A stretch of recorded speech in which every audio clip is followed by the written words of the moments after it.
En un momento vamos a revisar lo que pasa en San Luis Potosí, pero antes saludo con muchísimo gusto a Marco Baños, exconsejero electoral. Gracias por estos minutos aquí en Mega Noticias TVC. Estimado Alex, te saludo con mucho afecto, muchas gracias por la oportunidad. Al contrario, un gusto como siempre conversar con usted. Comenzaría preguntándole sobre este apercibimiento que hace el INE al presidente López Obrador para no influir desde la mañanera en este proceso electoral, presumiendo los logros, sobre todo de estos programas sociales. ¿Nos vamos a acostumbrar a ver estos apercibimientos con más frecuencia al presidente en los próximos días? Pienso que sí, porque el presidente ha sido reiterativo en su comportamiento de hacer difusión de logros de gobierno, cuando él sabe muy bien que la Constitución prohíbe a todos los servidores públicos que hagan estas menciones en declaraciones ante los medios de comunicación. Sabemos que es una larga historia entre el tribunal y el INE respecto de lo que debe ocurrir con las mañaneras, pero en este caso el INE ha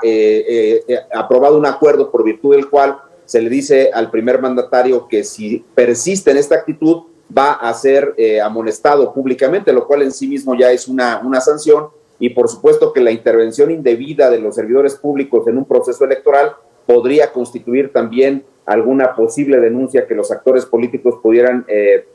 presentar ante la Fiscalía especializada en materia de los delitos electorales, porque como sabemos, Morena y el propio gobierno federal impulsaron una modificación a la ley de los delitos para que este tipo de comportamientos queden tipificados. No puede haber una intervención indebida de los servidores públicos en los procesos comiciales, y lo que está ocurriendo con el presidente López Obrador ha sido reiterativo. Ya le habían ordenado una medida cautelar que le obligaba a no hacer difusión de estos logros de gobierno, incumplió en ella, hizo menciones incluso en contra de la coalición de los partidos del PAN, PRI y PRD, y en consecuencia fue percibido por el Instituto Nacional Electoral. Por consecuencia, lamentablemente sí vamos a estar presenciando este tipo de actos de la autoridad electoral respecto del primer mandatario y algunos otros servidores públicos. Me llama la atención este apunte que hace sobre la cantidad de apercibimientos o recomendaciones que hace el INE al presidente López Obrador, pero ¿hay algún tipo de sanción, es decir, que de alguna forma pueda pesar para que evidentemente se apegue el presidente a estas normas electorales?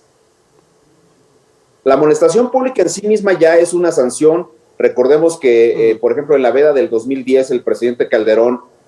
hizo un discurso en el cual llamaba a todos los presidentes municipales y a los gobernadores para que siguieran la estrategia de ataque al crimen organizado, y eso fue considerado como una violación al 41 constitucional. Esa conducta del presidente fue señalada como inconstitucional, como desapegada al texto de la Constitución, y lo que pasaría con López Obrador sería exactamente lo mismo. La conducta de él podría ya por parte del INE, al ser amonestado, declarada como una conducta que es contraria al texto constitucional, y luego habría que ver si hay la posibilidad de imponer alguna sanción pecuniaria, y vuelvo a insistir, explorar la vía de un posible delito electoral como están tipificados hoy día en el Código Penal. A ver, ¿cuánto eco tiene la voz del INE para el presidente López Obrador? Se lo pregunto porque hoy por la mañana incluso decía que él no fue notificado, que él ni enterado estaba, a lo cual el INE tuvo que hacer público este documento que se envió al presidente López Obrador. Sin embargo, yo le preguntaría, ¿realmente tiene eco el INE para el presidente López Obrador, o de por sí simplemente lo toma como un actor político más al que no le da voz y voto?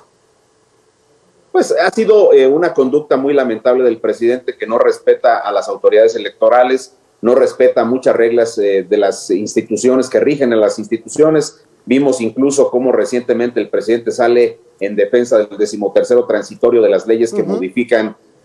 la parte orgánica del Poder Judicial y la carrera judicial, y donde se amplía indebidamente el plazo para que Saldívar permanezca 2 años más, y también se amplía el periodo de los integrantes del Consejo de la Judicatura, y el presidente sale a defender esa cuestión. Es muy reiterado el comportamiento del presidente, que pasa por las instituciones, que pasa por los procedimientos, y bueno, pues espero que por lo menos el eco que el instituto tenga sea en el contexto de los ciudadanos, que tienen que valorar este tipo de comportamientos y los riesgos que se está generando cuando se tienen gobernantes de estas características o partidos mayoritarios que salen a la defensa de candidaturas como la del Salgado Macedonio, que debería de ser retirada por el propio partido de Morena, y sin embargo, pese a todos los señalamientos con el tema de los delitos sexuales que cometió en perjuicio de varias mujeres y luego el haber incumplido flagrantemente la presentación del informe de los gastos de precampaña, pues tanto Morena como el presidente están en una defensa de este tipo de candidaturas, lo cual en mi opinión es contrario a las normas que rigen la democracia. Así que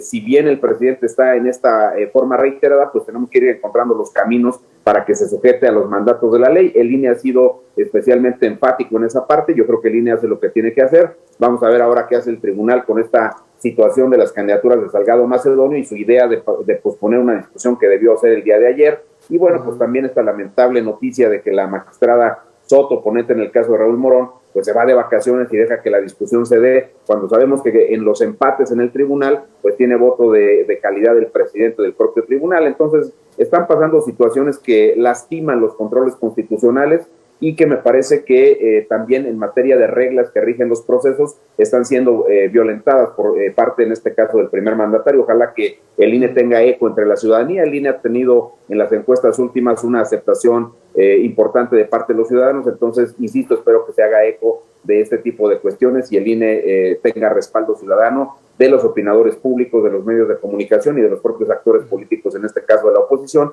pues que evidentemente tienen que contribuir a que el primer mandatario se sujete a lo que tiene que ver, y no solo él, sino todos los gobernadores y demás servidores públicos que eventualmente pudieran tener alguna incidencia en el proceso electoral. Para finalizar con esta charla que muy amablemente aceptó a tener con nosotros, le preguntaría sobre estas ya vastos ejemplos que pone, ¿no? El tema de aplazar una discusión que tiene que llevarse a cabo sí o sí, el tema también del presidente de la Suprema Corte, la ampliación del mandato y esta pues desdén por apegarse al Estado de Derecho en esta administración sobre todo. Pero yo le preguntaría, elevándolo a otros procesos electorales, con la experiencia que usted tiene en otros procesos políticos, en este momento México más que nunca se encuentra con autoridades que podrían permear en la credibilidad de nuestras instituciones electorales.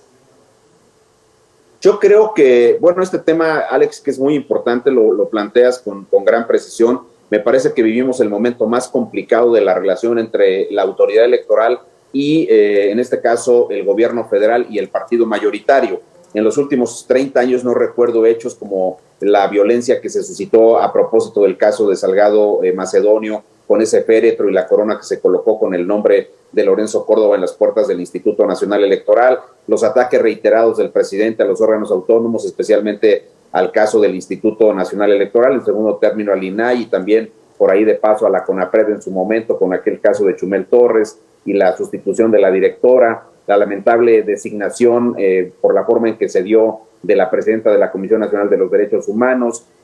todos estos discursos de Morena donde salen y defienden estas candidaturas que transgreden la ley y que, vuelvo a insistir, ellos deberían ser los primeros en retirarlas. Es el momento más complejo. Si nosotros observamos la historia política reciente de México en los últimos 30 años, sí vamos a encontrar momentos en los cuales los titulares del Ejecutivo han intentado, digamos,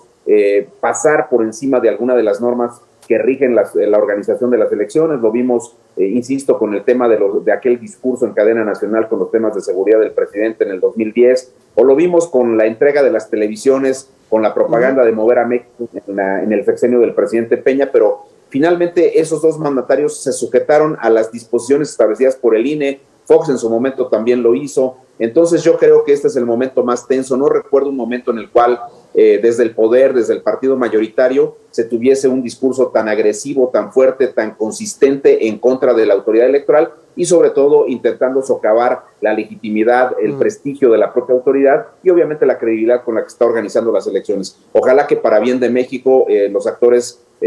políticos y particularmente los servidores públicos, empezando por el presidente y los gobernadores, entiendan que esto lastima los procesos comiciales y que es una forma de darse un balazo en el pie, porque si deconstruimos la democracia en el país, pues entonces vamos a tener cualquier cosa menos una democracia que nos funcione para resolver la de ya por sí complicada relaciones sociales, las cuestiones económicas que tenemos hoy día y sobre todo en el marco de la pandemia. Le agradezco mucho estos minutos aquí en Mega Noticias. Alex, es un placer, un saludo para todos y muchísimas gracias por el espacio. Buenas tardes. Al contrario, muy buenas tardes. Ya sabe que puede recuperar estas entrevistas en todas nuestras redes sociales.